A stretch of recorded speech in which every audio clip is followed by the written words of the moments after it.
The way I think about mushrooms is it's about stirring up that emotional and intellectual sediment that gathers when we get older. So my belief is like at least once a year, as you get older, make the commitment to doing that higher dose psychedelic thing just to kick that sediment up, shake things up. And I think it's part of, healthy aging and healthy living.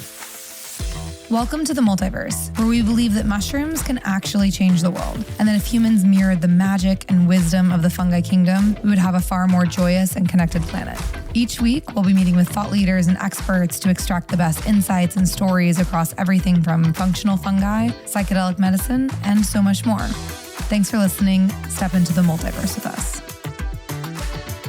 I'm joined by Jonathan Sabbagh, who is the CEO and co-founder of Journey Clinical. And today is actually a celebration day for you, correct? Yes. So maybe I'll let you explain the milestone that you guys have reached today. Maybe a little bit about Journey, and then I'll introduce Ethan. Hi, I'm excited to be here. Thanks for having me. So I'm Jonathan. I'm the co-founder and CEO of Journey Clinical. And we developed a platform that allows psychotherapists to incorporate ketamine-assisted psychotherapy in their practice. They come to our network, they become members of our network, they refer their patients to our in-house medical team, and we have a collaborative care model where we take on all the eligibility, prescriptions, and outcome monitoring, and the therapists deliver the ketamine-assisted psychotherapy. And we have a whole platform where we give them education and community, and today is a really special milestone for us because we just passed 1,000 therapists in our network. Thank you. And those 1,000 therapists have delivered 6,500 CAP sessions over the last 12 months. Okay, so we'll dive more into that in a second, which is amazing. So congratulations. Thank you. And we're also joined by Ethan, who is a friend of mine as of this week. And Ethan has a really interesting resume. I'm going to read like a few little cliff notes from it, but Rolling Stone has described him as the point man for drug policy reform efforts. Real drug Caesar is what he is found on the internet as. What was that? Is that correct? Drug czar. Oh, drug czar, sorry. Okay, I remember that. Whoops. Either way, Caesar, actually, I like Caesar better than czar. I mean, or maybe that's just the sex scum he's talking. I don't know. Yeah. I think it was a ChatGPT search, so don't blame me. Okay. Ethan is the founder of the Drug Policy Alliance and has done incredible work over the last several decades. His PR guy was here talking to me before we started the panel and described him as one of the most influential people in drug policy. So a lot of the stuff that is happening today, Ethan has been behind for decades. So thank you so much for being here. Alli, thank you, Alli. My pleasure. Really, my pleasure to be here. Okay, so to start, would love if each of you can share a quick story, maybe some inspiration from our previous conversation from Eli's prompt, but a trip or an experience that was significant for you that shaped your original experience of this space, and then we'll kind of dive into some deeper topics. Sure. I was thinking about that question earlier on when you prompted me for it, and I think that one of the experiences that shaped how we ended up building Journey and how I felt psychedelic therapy should be delivered was an ayahuasca ceremony that happened after many ayahuasca ceremonies. And I had come to a point where I kept repeating the same ceremony, and the same insights and the same difficult experience kept occurring over and over again, and I couldn't really process it. And this is a bit of a sensitive topic and a hard experience, but eventually I ended up like having maybe 7 hours of screaming and not being able and being held down, and I had to stop for a long time. And that led me to start working with a therapist and to doing ketamine-assisted psychotherapy and to understand the value of having someone working with you to integrate those experiences and be able to process them. Yeah.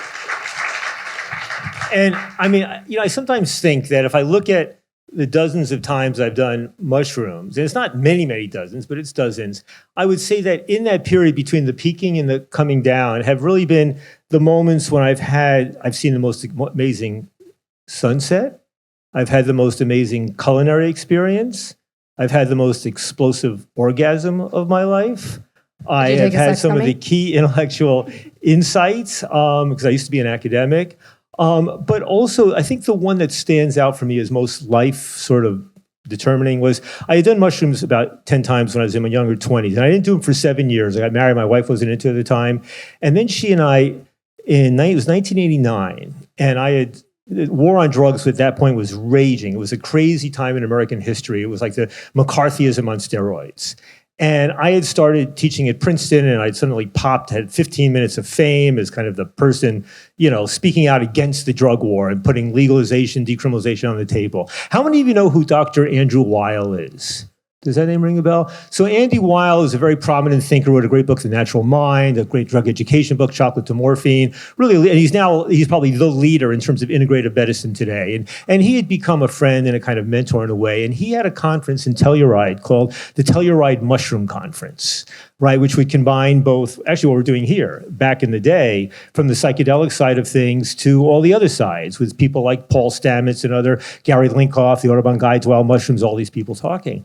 And so I was honored to be up there with Andy. And at the end of it, I was with my wife, and Andy gave me some mushrooms. I hadn't done them in 7 years. And the last time I had done them when I was younger, I remember the experience had been, I was up in Washington Heights actually, and it was like, I found myself muttering conflict. I was like, conflict, my life, my relationship, was I gonna do this, to do that, I was gonna stay with this woman I was with or not, it was the conflict.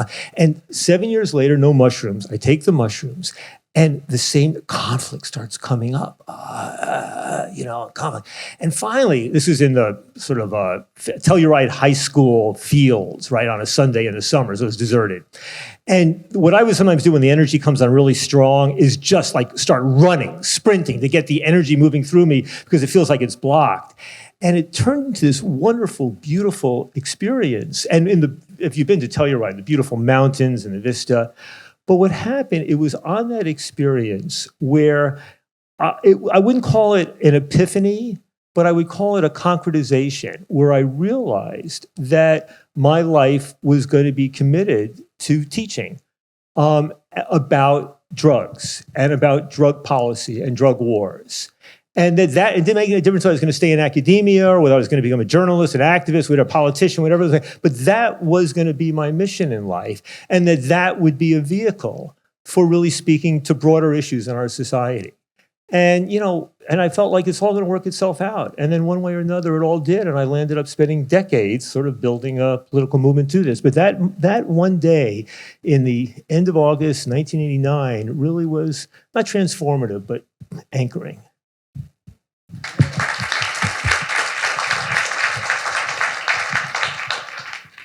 So you both are experts on different compounds, and I kind of want to take the conversation back a little bit to the history of both of these compounds. So when we were chatting earlier and discussing questions for this panel, one of the things that came up was just the understanding that humans have been altering their consciousness since the beginning of time. A lot of my understanding of the psychedelic space and my excitement and education behind it really came from the history of when these compounds were first started, to be used in society. And so, Ethan, I'd love to ask you just about this concept of psychedelic exceptionalism as it relates to the history of compounds. One of my favorite researchers is Carl Hart. Mm-hmm. He does a lot of work on this subject. Can you explain what psychedelic exceptionalism is and what your perspective is on it? Sure. I mean, I will. And for those of you who know Carl Hart, who's a professor at Columbia, he's a dear friend of mine and was on my board for many years, and wrote a very provocative book where he talked about his experience using heroin daily while chairing the psychology department at Columbia. So I highly recommend it. But he talked more broadly about the issues as well. He's a brilliant guy. Psychedelic exceptionalism is coming for a lot of criticism. And it's basically the view that people are into psychedelics, and they don't give a fuck about any of the rest of the drugs. I mean, marijuana maybe they like, but all that other stuff, the heroin, cocaine, meth, and if anything, crack down on that shit more so we can be free to do our psychedelic stuff. And so when people criticize psychedelic exceptionalism, I start off by saying, let me tell you something. I am a psychedelic exceptionalist. I am a psychedelic and cannabis exceptionalist for that matter. And why? Because in my own life, those two substances have really just added incredible value in my life. I mean, the upside compared to the downsides with both of them is astronomical. And I think it's also true, not just for other people, but from a broader policy side, that by and large, cannabis and psychedelics being in this world adds tremendous value, right? And we know that with many of the other substances, from alcohol to heroin to fentanyl to coke, whatever, not the same thing. But that being said, it's important to understand that there's a principle involved here that we're all fighting, I think we're fighting for. And the core principle of drug policy reform, which I think is resonant in this community, is that nobody but nobody should be punished for what we put in our bodies, absent harm to others, right? That nobody but nobody deserves to be punished or discriminated against or amongst based solely upon what we put in our bodies, right? As long as you're not hurting anybody else, right? But the fact of the matter is that principle has to apply not just to the good drugs, it has to also apply to those other drugs. Those other ones as well, that core principle that people don't deserve to be punished if they're not hurting anybody else. And in the same way, when you think about the one thing that's really kept America honest for the last couple of centuries, which is the Bill of Rights and especially the First Amendment, the First Amendment protections of speech, press, religion, and assembly, right? They don't just protect elevated speech, they also protect degraded speech and pornography and a whole range of things that people find remarkably offensive because we realize, the founders realized and others have realized that you need to protect the ugly and those other things as long as they're not going out and hurting anybody else in order to protect the good. You need that, right? And it's not absolute. You can't yell, you have a freedom of speech, but you can't yell fire in a crowded theater. You have a freedom of press, but you can't libel somebody. You have a freedom of religion, but you can't do, human sacrifice. You have a freedom of assembly, can't assemble a mob. But it means that our country has historically taken those freedoms much further. And the same principle has to apply to the substances we put in our body, to our right of consumption. And it means that we're looking at the issues going on now with fentanyl and coke and xylazine and all these other drugs causing real problems. Let's not forget, first of all, that drugs like the opioids have had a history that's almost as magnificent, if not more so, than the psychedelics. The pain-relieving features have been monumental. Cocaine comes from the coca plant, which has added great value to people's lives for a long time. Other opioids that are abused but are valuable in the hospital. But more broadly, it means that when you're reading about the stuff going on, keep in mind that core principle of sovereignty of our own mind and body. And that even as we're psychedelic exceptionalists in our own lives, that principle should not exclude understanding that that core principle of freedom needs to apply to others up to the point that they're hurting other people as well. I think that's what's pivotal about this.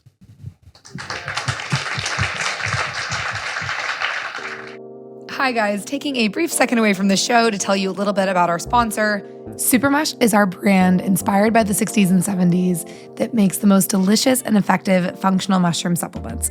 Our newest and best-selling products are Sex, Energy, and Sleep Gummies. They're sugar-free, they're delicious, and for listeners of this podcast, we have a special discount code for you. It's ITM15, and if you want to try our gummies, use ITM15 at checkout. You can find all these products at supermush.com. That definitely answered my question.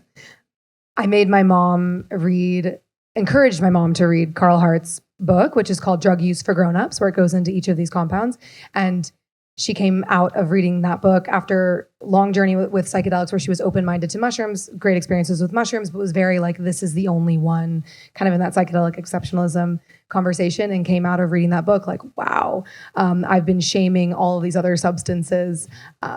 So highly recommend reading that book. I think it's a good overview. Okay, Jonathan, on the ketamine front, history of ketamine is super interesting, and it is, the only legal psychedelic right now. You're obviously worked with it 6,500 sessions that Journey has done, and there's hundreds of clinics all across the country that are doing ketamine-assisted psychotherapy.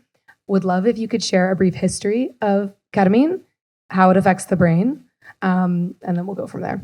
That sounds good. First of all, I really agree with you, Ethan. Thank you for that. So ketamine is a dissociative anesthetic, and it was first introduced and FDA approved in 1970.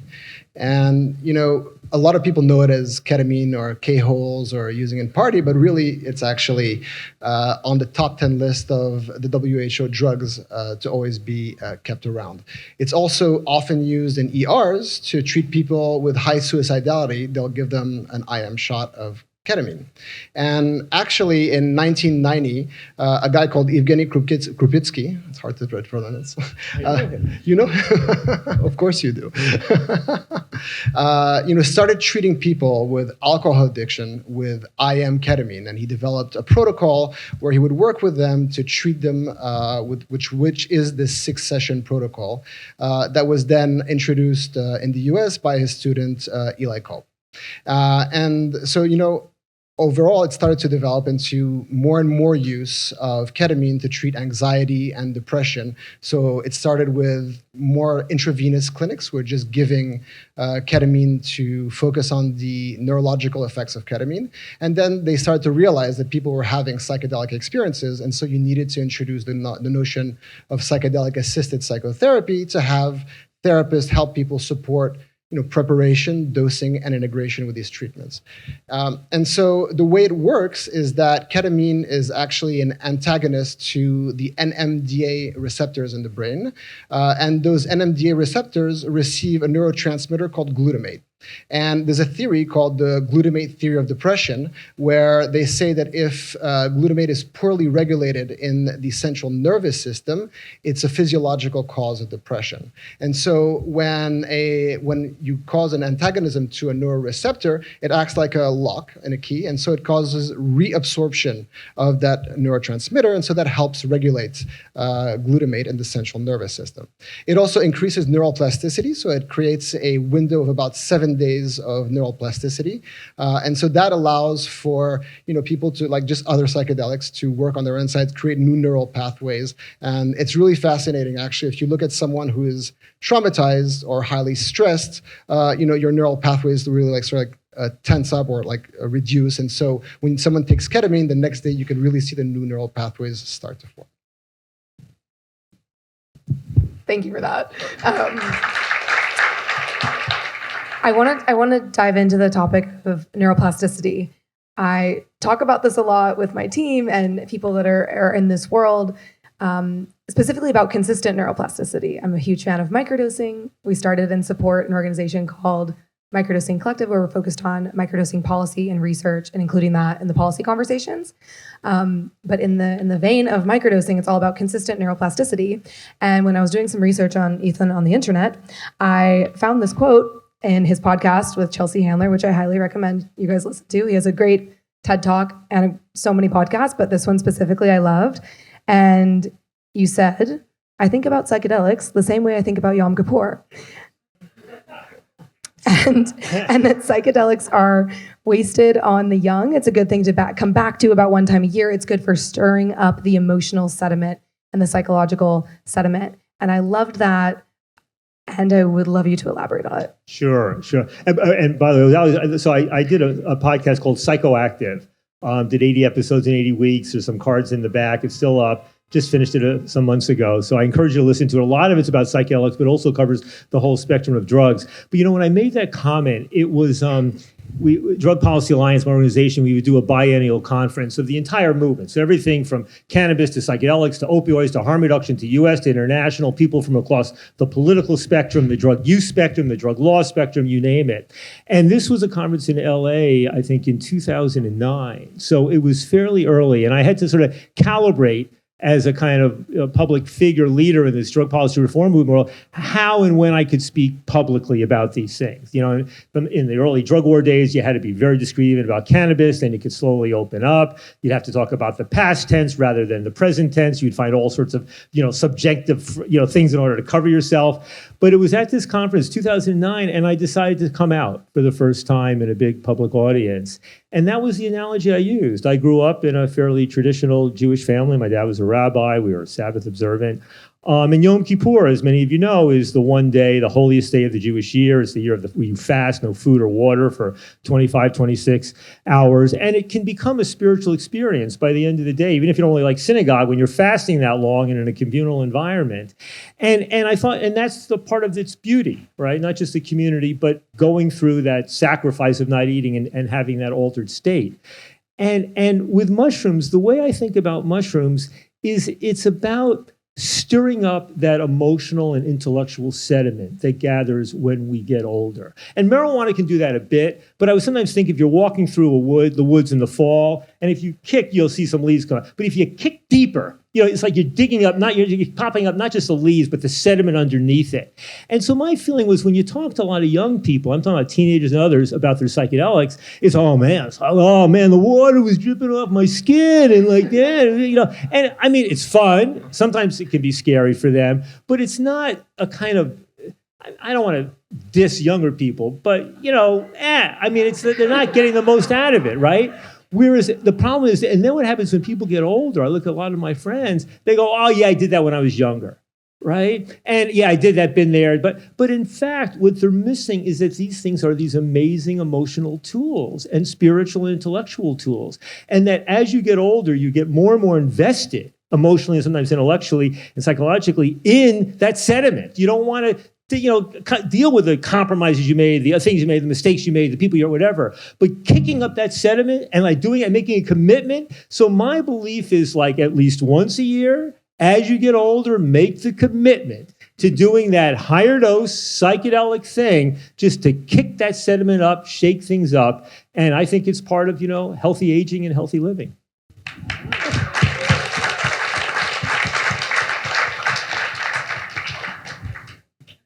So in the same realm of neuroplasticity, I would love, Jonathan, if you could share some perspective. And the context for this question is a friend of mine recently told me, and I've been thinking about this concept a lot, but didn't actually know that there were studies happening that the military is using ketamine on the battlefields. And the idea behind that is that trauma and PTSD is the symptoms of how it lands in the body. So you and I could experience an arguably traumatic event, and it registers for me as severe PTSD and it doesn't for you. And so it's the way that it lands in the body. And so if you can, before that trauma has the ability to land in the body, interrupt it with neuroplasticity and dissociative effects through something like ketamine, that you can prevent the PTSD symptoms from landing. And so to my understanding, and I haven't seen a ton of work on this, but I know that the military is using ketamine when a veteran, military members experience a traumatic event, and they'll send them into a ketamine journey that night, and they're exploring this. I would love if you could share just in general with some studies that you have found, like any thoughts on this area. We kind of talked about it earlier, but love your thoughts. Yeah, thank you. So I'm not a great expert on the early days of early neuroplasticity, and it's not something that we've worked with much on our end. But what we have seen is that we have a lot of our members, or some of our members, who work specifically with veterans and first responders. And so helping treat PTSD is really effective with ketamine. So, like any psychedelic, ketamine works as a defense-lowering mechanism. And so, it allows for people to have, really cathartic experiences in a way that actually a little bit differently, I would say, than more traditional psychedelics like psilocybin or ayahuasca, because of the dissociative effect of ketamine, allows you to be quite present with those experiences. And I know I have PTSD, so I actually worked through that myself. And so to be present with the experience and to have a little bit of a distant experience of the psychedelic. The other part that's really interesting is that and this is something I believe sincerely, is that the fact that it's a dissociative anesthetic, there is a disembodiment that happens pretty quickly. And so when you're on the tail end of the journey, and this is something that was reported by many of our members, when there's a re-embodiment, there's a bottom-up process that happens where people who have lowered defenses then have very cathartic experiences. And so in the treatment of PTSD, it's been very, very effective, and we treat it frequently in our network. Can I share my ketamine experience? Please. Yeah. Please. I'll say, even even when I do ayahuasca or high dose mushrooms, I tend to stay very grounded. I mean, you may not want to let me out in public. I may look psychotic, but I am grounded, right? I mean, a few weeks ago, I did 7 grams of penis envy mushroom, right? And, it was a high dose for me. And it was in a beautiful, musical setting, and this protege of Alexander Tanu, you may know, who, leads these things. But anyway, I did ketamine a couple years ago. I'm pretty sure you know the person who administered it, and it was interesting. I didn't know what to expect, but it became a more out-of-body experience than I expected. And at one moment, I went into this, I kind of had my head down, like on the ground, and I was like kneeling, and I had this kind of almost like avatar-like imagery, and I was in this swamp, and I'm swimming, and I'm going, I shouldn't be able to breathe. But I'm breathing. But it's dark. There could be snakes and, but I just kept going forward. And I said, I should be scared, but I'm not scared. And then I go through, and all of a sudden I go, oh my God, maybe this is what it could be like to make the transition into death. And it was the first time I ever had that feeling. And it was more out of body. And it was a sense of the notion of dying, which seems to me a very scary prospect, of fearlessly crossing over. And it was ketamine that brought that up for me. So we can clap for that. I love that, yeah, for sure. My actual first encounter with ketamine was in New York City. And I was very, mushrooms and psychedelics were introduced to me as a part of like my wellness journey. So I was very entheogens, things of the earth only. And so I was very anti-synthetic before I truly understood, how ketamine works in the brain. And the first time I interacted with it was in a party setting. And I looked over at this guy that was, what someone shared was in a K-hole. And I was like, I never want to do that. And I was like, that does not look like something that I want to do at a party. So I kind of wrote it off as something that I would ever engage with. I did try snorting ketamine one time. I can say that because I'm not in the medical space, but I did it, and I hated it. It was a terrible experience. And I was like, never doing that again. It's kind of confirmed it.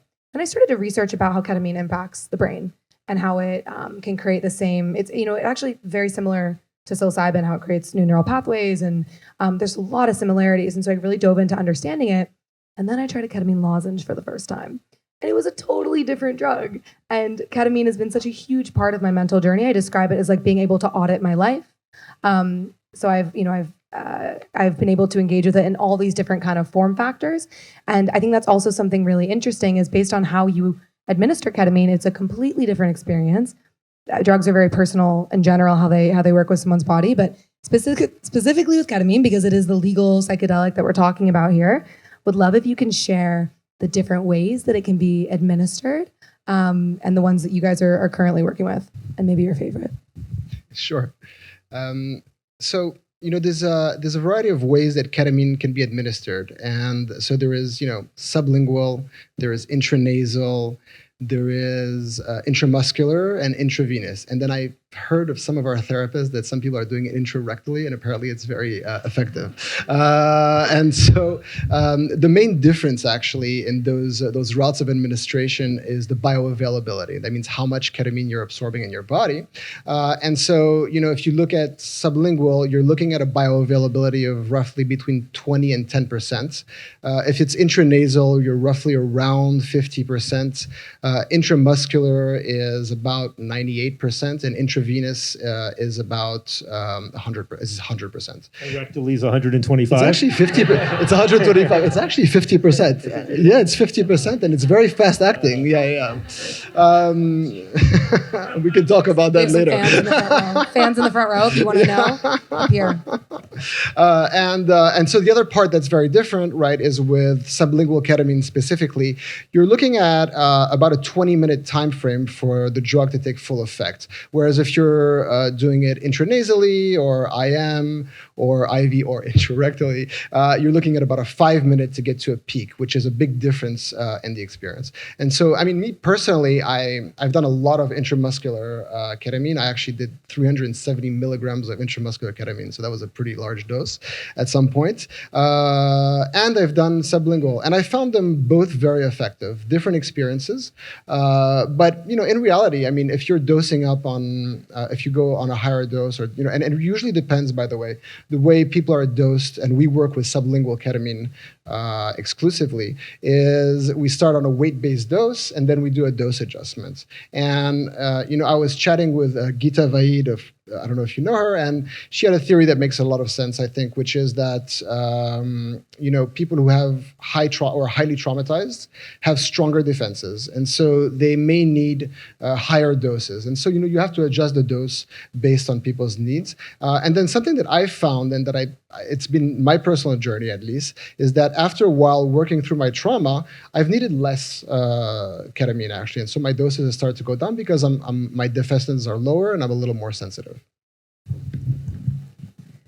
Okay, so I want to talk about your wife and your ex-wife, which are not the same person.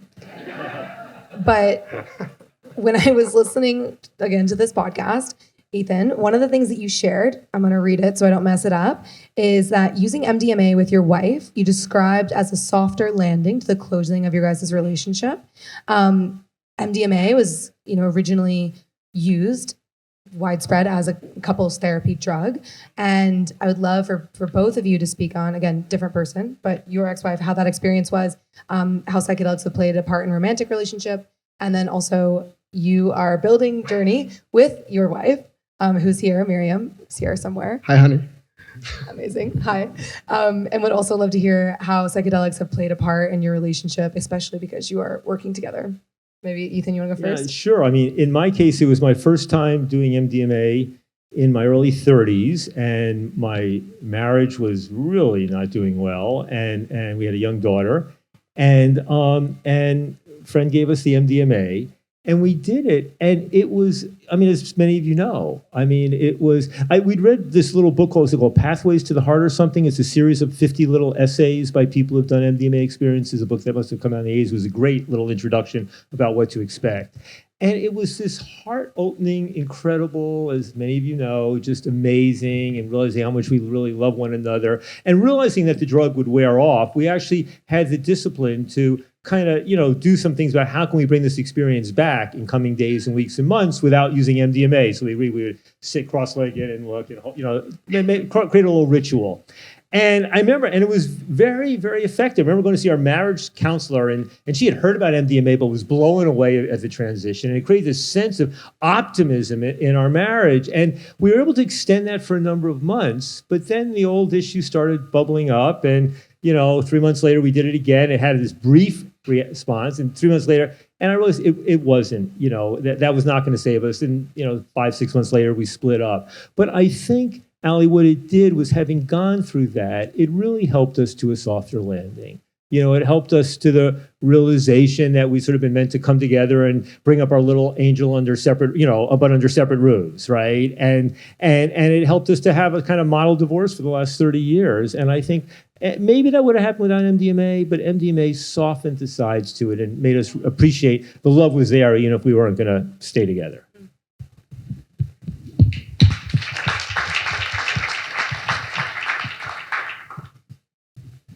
Yeah, so, our experience with psychedelics was mostly centered around ayahuasca. And I started trying ayahuasca when a friend brought me there, and I went for a year, and I kept telling Miriam, you should really, really try this. It's really awesome. And Miriam likes to do this little thing where she sends me as a test dummy for about a year. And if something works out, then she's like, oh, maybe I'll try it. So after a year, she's like, oh, you're looking better. You're less of an asshole. So I might try this. And for a long time we've done 30 plus ceremonies together, and for a long time it was really each one of us working on our own work. And then one day we did a ceremony together, and I had this whole ceremony was about Miriam, and I walked up from the bathroom, and someone was playing Into the Mystic, and I was like, wow, I really love her. It was really beautiful. And so all of a sudden it was this giant image of Miriam, and it was like, you have to marry her, you schmuck. So it was very apparent that I had to marry her. And at the end of the ceremony, I went to tell her, I was like, hey, I really think we should get married. And it turns out that she had the same experience where she was cutting a relationship and it kept going up. And so that was the day that I proposed to Miriam with a big bucket next to us.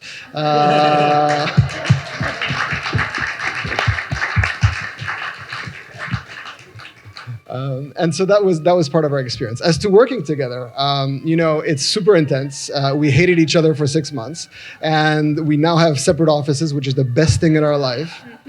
And I think, honestly, building a company together is one of the most psychedelic experiences that I've had. And but it's awesome. She's my best friend. She's an amazing partner. She's an amazing co-founder. I'm in absolute awe of that woman. And every day I watch her, I'm more in love with her.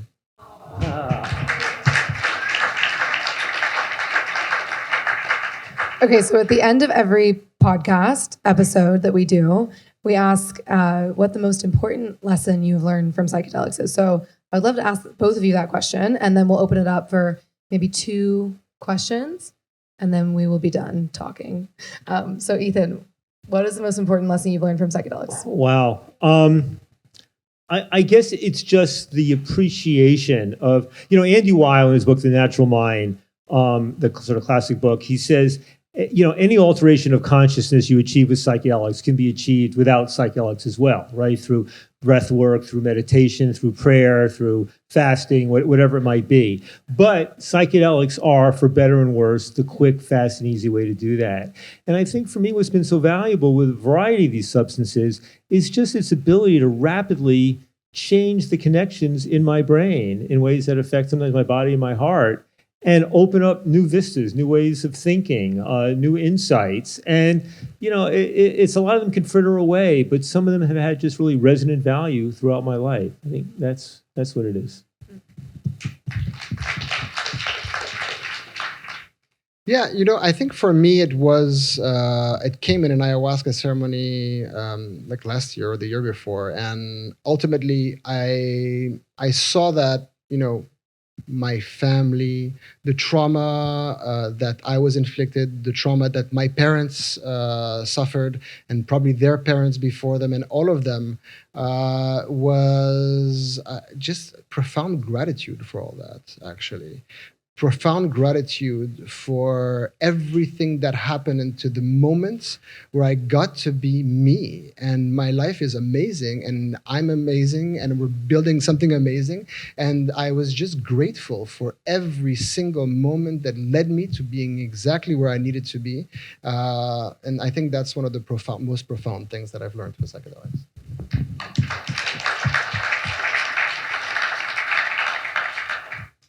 Would love to open it up if we have any questions. You wanna? Can you talk loud, or do you want a mic? Okay. Can you tell us about DMT or your views on DMT? We're for them. Mine's actually very limited. I was scared to do it, and finally I was visiting a friend. He says, "Ethan, I got some, but I only have the snortable kind, not the smokable." And I said, "Well, how long does it last?" He goes, "Normal experience, 15 minutes, just maybe 30 or so. So, just snort this." And he put out some lines. He said, "Here, snort a couple of these. Yeah, snort a couple more." Like 6 hours later, at one point, I'm coming out of the thing, and it was still kind of pleasant. It was interesting. I'm coming out of the thing after 5 hours, and I try to talk to my host, and I'm going, I want to know what was that going on. I literally could not make words coherent until the next morning. I'm still, have a lot of work to do on exploring DMT.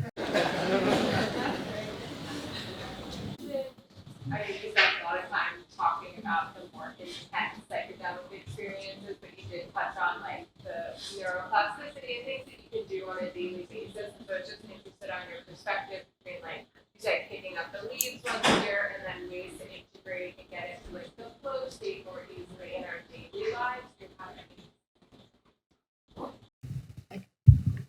I think just obviously it's all dependent upon the substance, the dose, the drug set, and setting. Another classic, you're all familiar with the phrase drug set and setting that Timothy Leary coined, and then Andrew Weil expanded upon, and then Norman Zimmerg at Harvard really wrote a book called that. So I think it all depends. It's why, and why is it mushrooms that I'm very connected to, but, LSD has been less so.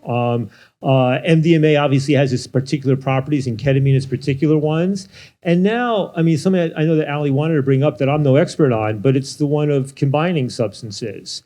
and doing it in a way that's safe and productive. And so I think there's a whole new, for so much people did not talk about. I've had limited experience in that area, but I don't know, Jonathan, maybe you got more to say about that. Yeah, I mean, I don't do much microdosing, but maybe something that we can talk about is actually the difference between psychedelic doses and psycholytic doses, right? And so there's a different type of therapy. So psychedelic therapy is when you will take a higher dose and go inward and sort of have, a closed experience, or not closed, but a silent experience with yourself, and then integrate that experience after. But there is a form of therapy called psycholytic therapy, where you'll have a lower dose, and that's aimed at having a more interactive experience with your therapist. And so there are, like Ethan was saying, there's a variety of ways to use these compounds. It also depends on people's sensitivities. And, it's hard to say that there's a right way or a wrong way, but there's a broad spectrum, yeah. I just want to say, Jonathan mentioned before a woman named, a doctor named Gita Vade, and she's a really masterful therapist. I interviewed her actually on my podcast, Psychoactive. And if any of you saw that article in the New Yorker magazine about a year and a half ago about the ketamine clinics opening up, it profiled Phil Wolfson, who's kind of the godfather of ketamine therapy, and Gita, who's one of his key proteges. And she talks about the artistry of it. She's not exactly sure what dose she's going to use initially, about the timing, that there's an art to this. And she also makes the point, I heard her make this point at a Horizons conference, that some people think ketamine is just a stand-in until the other drugs get legalized. And she was very clear that no, that's not the case, that these all have different properties and different possibilities, and different individuals respond to different ones. So I think ketamine is here to stay, and it's great that it's legal and that people like Jonathan are doing what they're doing in a very responsible way. But obviously, when MDMA gets hopefully approved, around this time next year is the assumption, and then psilocybin a year or two later, we'll have to watch out for the people doing scam stuff and not being careful. It's going to be inevitably part of the evolution, but I think it's going to lead to a lot of very positive things. So, yeah. The thing I'd like to add to this point is so much of what I've spent my time thinking about over the last few years, because I'm so passionate about microdosing because of this topic. Like, a lot of people aren't ready to rip their consciousness open with 7 grams of penis envy, like Ethan, sorry. And microdosing is a really approachable way to do that, where you're, slightly neuroplastic, but you're in your life, and it's kind of like this live pattern interrupt. So I've worked with hundreds of people over the last few years that have, shared their microdosing stories with me, and it's been massively impactful in my life. Microdosing, it's, so much of the issues that come along with drugs and the misuse of them is the dosing and the education, and sometimes you're not even using the correct substance. It's not what you think it is, because it's all black market. But the stacking of these compounds with functional mushrooms, with superfoods, like general other wellness practices are so important. Like, if you're, eating like shit every day and not taking care of yourself, and you do psychedelics, you're gonna have a very different experience than if you're, taking care of your brain and your body and your mind and your soul, and you're well connected in relationships. And then the other point on this that I'd like to make, in addition to like huge proponent of just functional mushrooms, you're not ready to explore psychedelics. The reason, Supermush is not even the gateway drug to psychedelic mushrooms. Like, obviously in the future that's a conversation, but lion's mane is so powerful for your brain. A lot of people, when they microdose, it's a compound that's stacked with lion's mane and cordyceps and chaga and all these other incredible superfoods. So that's what your brain is feeling a lot of the times. And then on the other side of things, on the compound stacking, which is something that I brought up to these two, because it's a topic that gets brought up to me all the time, is there's this narrative that you shouldn't mix substances, like, especially, it comes from the alcohol world. Like, don't drink gin and tequila, or you're going to feel like shit the next day. My most powerful psychedelic experiences have all been combined substances, very intentionally, whether it's in a ceremonial setting or sometimes even in a recreational setting. But the combination of MDMA and mushrooms is super common in ceremonies. And again, all this stuff has to be taken with so much consideration and intention and practice. There's so much to discuss around it, and it can be done very wrong. But my most powerful experiences have been a combination of 2 or 3 different substances, and so much education prior to that experience. So that's maybe panel number 2. Is what to combine, when, and how. Amazing. Okay, so I do want to wrap it up so we can get to the next part of the evening, but just wanted to say thank you so much to the both of you. Thank you. And Thank you for having us. Thank you for having us.